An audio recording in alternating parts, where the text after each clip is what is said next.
Hello dear learners, আশা কৰো সকলোৱে ভালে আছে। তো টেকন'লজি ইনফো চেনেললৈ আপোনালোকক স্বাগতম জনাইছো। তো আজি এটা মোস্ট ইম্পৰ্টেন্ট ক্লাছ লৈ আপোনালোকৰ হাজিৰ হৈছো। আজি ক্লাছটো হৈছে যে ইংলিছ গ্ৰামাৰৰ পাৰ্ট 3। এটো পাৰ্ট 3 আছে। তো ওয়াৰ্ডস এন্টোনিমস মানে হল বিপৰীত শব্দ আজি আলোচনা কৰিম। তো ভিডিওটো সম্পূৰ্ণকৈ চাব বুলি মই আপোনালোকক অনুৰোধ জনাইছো। যেহেতু আদাতে এৰি গলে হয়তো কনসেপ্টখিনি ক্লিয়াৰ নহব। আৰু ইয়াত যেখিনি মই দিছো এন্টোনিম দিছো বা বিপৰীত অৰ্থ দিছো বিপৰীত শব্দ দিছো এই গুটেবিলাক বিপৰীত শব্দ যেন ইম্পৰ্টেন্স আৰু আগন্তক আহিবলগীয়া যিকোনো কম্পিটিটিভ এক্সামৰ কাৰণে খুবই ইম্পৰ্টেন্স এন্টোনিমটো আহিয়ে থাকে এন্টোনিম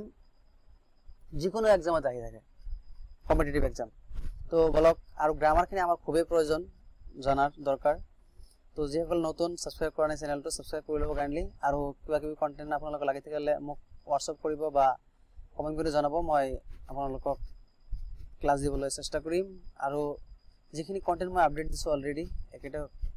খুবই ইম্পৰ্টেন্স আপোনালোকে তাৰ পৰা আপোনালোকৰ যিখিনি দৰকাৰ চাই লব পাৰিব তো বলক কলম নকৰি ভিডিওটো আৰম্ভ কৰো আজি ফাৰ্স্ট ওয়াৰ্ডটো হৈছে এংগ্ৰি এই লেফট সাইডত আছে ওয়াৰ্ড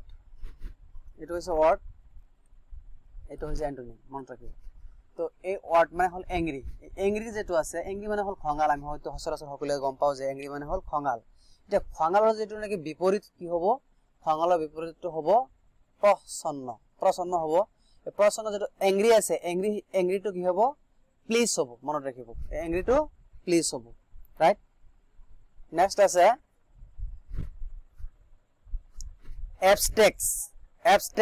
abstract মানে হল বিমূৰ্ত abstract মানে হল বিমূৰ্ত আৰু কনক্ৰিট মানে হল গুড বন্ধা abstract মানে বিমূৰ্ত কনক্ৰিট মানে গুড বন্ধা ৰাইট নেক্সট আছে absolute তো বস্তুটো আমি হয়তো সকলোৱে গম পাও যে absolute মানে হল খাটাং বা শিওৰ তো এই absoluteৰ যেটো বিপৰীত শব্দ এই বিপৰীত শব্দ বা এন্টোনিমটো কি হ'ব লিমিটেড হ'ব ৰাইট মনত ৰাখিব ইম্পৰ্টেন্স নেক্সট আছে এডভান্সটো তো আমি হয়তো সকলোৱে জানোই যে এডভান্সটো মানে হল আগতীয়া বা আগত যেটো কৰা আগতীয়াকে বা যেটো কৰা হয় তাক আমি এডভান্স বুলি কও এতিয়া হল এডভান্সৰ যেটো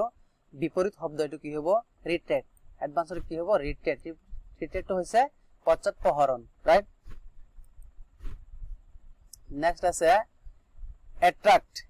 এই এট্ৰাক্টটো হল আমি যেতিয়া এজনে আনজনৰ প্ৰতি যেটো এট্ৰাকশন হয় বিশেষকৈ লৰা ছোৱালীৰ কি হয় এট্ৰাকশন হয় এটো হল আকৰ্ষণ এই আকৰ্ষণৰ যেটো বিপৰীত শব্দ এটো হ'ব ৰিপিল মানে হল বাতিল কৰা যেটো আকৰ্ষণ বাতিল কৰা ৰাইট এই হল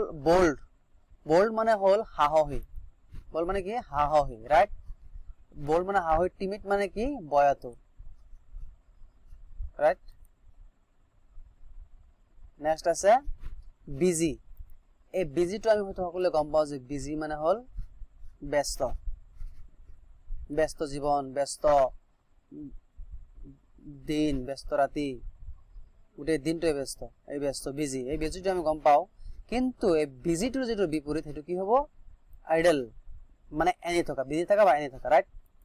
নেক্সট আছে চিপ মানে এনেকুৱা এটা ওয়াৰ্ড যাক আমি চিপ মানে সস্তীয়া যিকোনো বস্তুৰ দাম কম একেবাৰে সস্তীয়া আৰু এটো যেটো ই হ'ব বিপৰীত হ'ব এন্টোনিম হ'ব এক্সপেন্সিভ মানে দামী সস্তীয়া দামী ৰাইট নেক্সট আছে কনভেক্সটো হল উত্তল কনভেক্সটো কি উত্তল আৰু কনকেভ মানে হল অবতল উত্তল অবতল ৰাইট নেক্সট আছে কম্পালসৰি এই কম্পালসৰিটো আমি সকলোৱে জানো যে কম্পালসৰি মানে হল বাধ্যতামূলক এতিয়া বাধ্যতামূলকৰ বিপৰীত বা এন্টোনিমটো কি হ'ব ভলেন্টাৰী ৰাইট মানে স্বেচ্ছামূলক নেক্সট আছে কনভিক্টটো মানে হল দোষী সাব্যস্ত কৰা কনভিক্টটো কি হৈছে কনভিক্টটো মানে হল দোষী সাব্যস্ত কৰা আৰু একোইট মানে হল দুখ মুক্ত কৰা রাইট নেক্সট আছে ডাল মানে হল নিস্তেজ যাক আমি নিস্তেজ বুলি কওঁ ডাল মানে নিস্তেজ আৰু ব্ৰাইট মানে হল উজ্জ্বল ব্ৰাইট মানে উজ্জ্বল মনত ৰাখিব নেক্সট আছে জেন্টল নেক্সট আছে জেন্টল মানে হল ভদ্ৰ gentleman gentle lady and gentleman তো জেন্টল মানে হল ভদ্ৰ ৰাফ হল খহটা ৰাফ মানে খহটা নেক্সট আছে হাক এই হাক মানে হল প্ৰকাণ্ড হাক মানে কি প্ৰকাণ্ড আৰু তিনি মানে হল ক্ষুদ্ৰ এই ক্ষুদ্ৰ কণা অলপ চলপ নেক্সট আছে কাইন্ড আমি এই কাইন্ডটো আমি হয়তো সকলোৱে গম পাওঁ কাইন্ডলি কাইন্ড মানে হল দয়ালু আৰু mean or cruel মানে হল নিষ্ঠুৰ নেক্সট আছে neat এই neat মানে হল neat and clean পরিষ্কার সাফা করা বা পরিষ্কার করা মেচি মানে হল খেলিমেলি করা রাইট polite মানে হল নম্ৰ ভদ্ৰ polite মানে নম্ৰ আৰু এই নম্ৰ যেটো বিপৰীত শব্দ এটো হ'ব rude rude হ'ব দৃঢ় নেক্সট আছে quiet মানে এৰি দিওয়া quiet মানে কি এৰি দিয়া quiet মানে এৰি দিয়া এতিয়া হল quiet ৰ যেটো বিপৰীত এটো কি হ'ব noisy মানে হুলস্থুলীয়া এটা পৰিবেশ noise মানে হুলস্থুলীয়া এটা পৰিবেশ নেক্সট আছে rough মানে খটা rough মানে খটা আৰু খটাৰ যেটো বিপৰীত শব্দ এটো কি হ'ব স্মুথ মানে হল মসৃণ ৰাইট নেক্সট আছে সুইট মানে আমি সকলোৱে গম পাওঁ সুইট মানে মিঠা সুইট মানে কি মিঠা আৰু সাৱাৰ মানে টেঙা নেক্সট আছে ঠিক মানে ফেট ঠিক মানে হল হকত আৰু থিন মানে হল পাতল মানে চিকন নেক্সট আছে এমিগ্ৰেন্ট মানে হল প্ৰব্ৰজনকাৰী আমি এটো হয়তো সকলোৱে গম পাওঁ এমিগ্ৰেন্ট মানে প্ৰব্ৰজনকাৰী আৰু এমিগ্ৰেন্ট মানে হল অনুপ্ৰৱেশকাৰী ৰাইট নেক্সট আছে একিউজ মানে হল অভিযোগ কৰা বা কমপ্লেইন কৰা আৰু ডিফেন্ড মানে হল প্ৰতিৰক্ষা কৰা ৰাইট নেক্সট আছে এসেম্বল মানে হল মানুহ চপা আৰু disperse মানে হল বিওপি পৰা ৰাইট নেক্সট আছে ব্লেম এই ব্লেমটা আমি সকলোৱে গম পাওঁ যে মানুহক এজনে আনজনক কি কৰে দোষাৰোপ কৰে মানে দুখ দিয়ে এটো হল ব্লেম আৰু ব্লেমৰ যেটো বিপৰীত মানে প্ৰাইজ মানে হল প্ৰশংসা কৰা মানে এজনে আনজনক যদি প্ৰশংসা কৰে এটো হল ব্লেম বুলি প্ৰাইজ বুলি কোৱা হয় ৰাইট নেক্সট আছে বেৰেন মানে হল বন্যাৰ্থ ফাৰ্টাইল মানে উৰ্বৰ right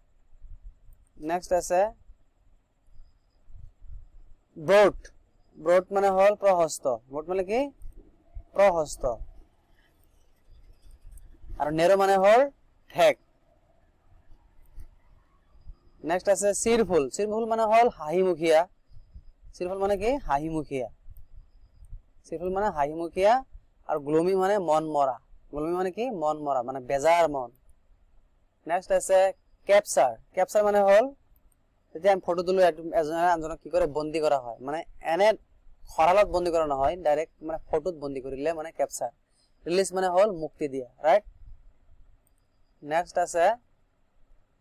ড্যান্স মানে হল ডান্স নহয় তো ড্যান্স মানে হল গন ড্যান্স মানে হল কি গন আৰু থিন মানে হল পাতল গন মানে ড্যান্স তো মানে হল গন আৰু থিন মানে হল পাতল নেক্সট আছে দাওয়ান মানে হল ভোৰ দাওয়ান মানে কি ভোৰ আন্ধাৰ আৰু ডাস্ক মানে হল গধূলি নেক্সট আছে অৰ্থাৎ আজি লাস্ট কোশ্চেন এটা আলোচনা কৰিলো ভোৰ ডাউন মানে ভোৰ ডাস্ক মানে গধূলি আৰু প্লিজ সাবস্ক্ৰাইব এন্ড শেয়াৰ কৰিব সকলোৱে আৰু সাবস্ক্ৰাইব কৰাৰ সময়ত আপোনালোকে বেল আইকনটো প্ৰেছ কৰি ৰাখিব যাতে যিকোনো নটিফিকেশন আপোনালোকে সোনকালে পাই যায় বহুত কন্টেন্ট দিছ আপোনালোকে তাৰ পৰা চাব পাৰিব খুবই ইম্পৰ্টেন্ট আহিবলগীয়া যিকোনো কম্পিটিটিভ এক্সামৰ কাৰণে তো আশা ৰাখিছো ভিডিওটো ভাল লাগিছে অলপ আপোনালোকৰ হেল্পফুল হৈছে ইনফৰমেটিভ ভিডিও হৈছে তো আপোনালোকলৈ সম্পূৰ্ণ চাৱাৰ বাবে ধন্যবাদ জ্ঞাপন কৰিছো অন্য এটা ভিডিওত লগ পাম আজিৰ কাৰণে বিদায় মাগিছো থ্যাংক ইউ